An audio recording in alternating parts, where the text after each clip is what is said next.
जिस देश के लोगों और उस देश में रहने वाले शिक्षकों का आदर्श एक घोर जातिवादी, प्रतिशतवादी और पतित चरित्र का व्यक्ति होगा, तो उस देश के शिक्षक और वहाँ की शिक्षा व्यवस्था कैसी होगी। जिस व्यक्ति के नाम पर हर वर्ष 5 सितंबर को शिक्षक दिवस मनाया जाता है, क्या उसके काले कारनामों और उसकी संकुचित विचारधारा को आप जानते हैं? जी हाँ, मैं बात कर रहा हूँ सर्वपल्ली राधाकृष्णन की। तो नमस्कार दोस्तों, आप सूर्य भारत देख रहे हैं। आज हम शिक्षक दिवस के पीछे छिपी काली सच्चाई का पर्दाफाश करेंगे, तो बने रहिए वीडियो में हमारे साथ अंत तक। अगर आपने अभी तक चैनल को सब्सक्राइब नहीं किया है तो चैनल को सब्सक्राइब कर लें, ताकि आगे भी आपको ऐसी सच्चाई भरी वीडियोस मिलती रहें। दोस्तों, डॉक्टर राधाकृष्णन के बारे में यह भ्रम फैलाया जाता है कि वह महान दार्शनिक थे, जबकि सच यह है कि यह केवल एक दुष्प्रचार है। इसका जोरदार खंडन राहुल सांकृत्यायन और डॉक्टर अंबेडकर ने किया है। राहुल सांकृत्यायन ने लिखा है कि राधाकृष्णन एक ऐसे ब्राह्मण लेखक हैं जिन्होंने हिंदुत्व को भारतीय दर्शन में और ख़ास तौर से बौद्ध दर्शन में वेद वेदांत को घुसेड़ने का काम किया है। राहुल सांकृत्यायन ने दर्शन दिग्दर्शन में एक स्थान पर उन्हें हिंदू लेखक की संज्ञा दी है। उन्होंने लिखा है कि बुद्ध को ध्यान और प्रार्थना मार्गी तथा परम सत्ता को मानने वाला लिखने की गैर जिम्मेवारी दुष्टता सर राधाकृष्णन जैसे हिंदू लेखक ही कर सकते हैं।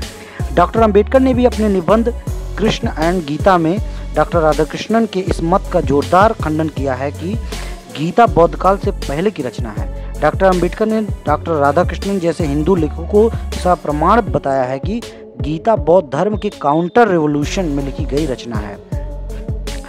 दोस्तों, राधाकृष्णन का जन्म 5 सितंबर 1888 में तेलुगु भाषी नियोगी ब्राह्मण परिवार में हुआ।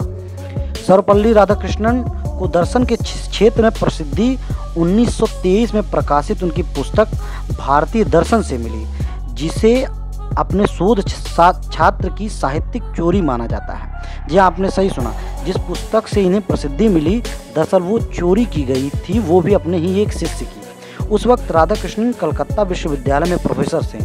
शोध छात्र जिसका नाम जदुनाथ सिन्हा ने उनके ऊपर साहित्यिक चोरी का आरोप लगाया। मामला यह था कि जदुनाथ सिन्हा ने पीएचडी डिग्री के लिए भारतीय दर्शन नामक अपने शोध को 1921 में 3 परीक्षकों क्रमशः डॉक्टर राधाकृष्णन, डॉक्टर वजिन्द्रनाथ शील व कृष्णचंद्र भट्टाचार्य के समक्ष प्रस्तुत किया। वे अपनी पीएचडी डिग्री की परीक्षा करने लगे। जदुनाथ सिन्हा ने बारी बारी से तीनों परीक्षकों से संपर्क कर डिग्री रिवार्ड किए जाने पर विलंब होने की वजह जाननी चाहिए।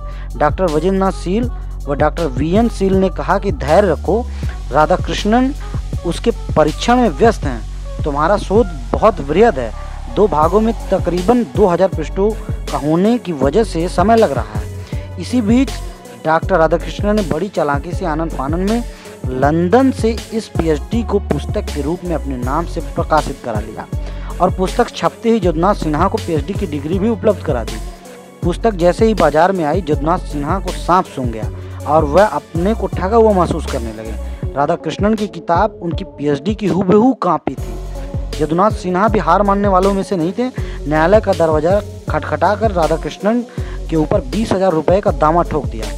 इसके बदले में राधाकृष्णन ने भी जदुनाथ पर 1 लाख का मानहानि का दावा कर दिया। डॉक्टर वजिन्द्रनाथ शील राधाकृष्णन की ताकत और प्रभाव से परिचित थे। उनके खिलाफ खड़े होने का साहस नहीं जुटा पाए, परंतु जैसे ही जदुनाथ सिन्हा ने डॉक्टर वीएन शील के यहाँ 1921 में प्रस्तुत की गई अपने शोध की प्राप्ति रसीद न्यायालय में प्रस्तुत किया, सच्चाई सामने आ जाएगी। यह सोचकर राधाकृष्णन घबरा गए। विश्वविद्यालय के कुलपति संघ भाजपा के आदर्श नायक डॉक्टर श्यामा प्रसाद मुखर्जी ने दोनों लोगों के बीच मध्यस्थता कराया और न्यायालय से बाहर समझौता कराया। राधाकृष्णन ने जदुनाथ सिन्हा को 10,000 रुपये देकर समझौता किया। दोस्तों, अब आप ही बताइए, ऐसा व्यक्ति कैसे शिक्षकों का आदर्श हो सकता है, जबकि हमारे पास सावित्रीबाई फूले जैसे महान शिक्षिका की विरासत है, जिन्होंने सभी इंसानों को समान मानते हुए सबके लिए शिक्षा का द्वार खोला, जिन्हें भारत की प्रथम महिला शिक्षिका होने का भी गौरव प्राप्त है। दोस्तों, आपको ये वीडियो कैसा लगा हमें कमेंट करके ज़रूर बताइए। साथ ही साथ अपने दोस्तों के संग शेयर कर सच्चाई सामने लाने में हमारी मदद करें। धन्यवाद।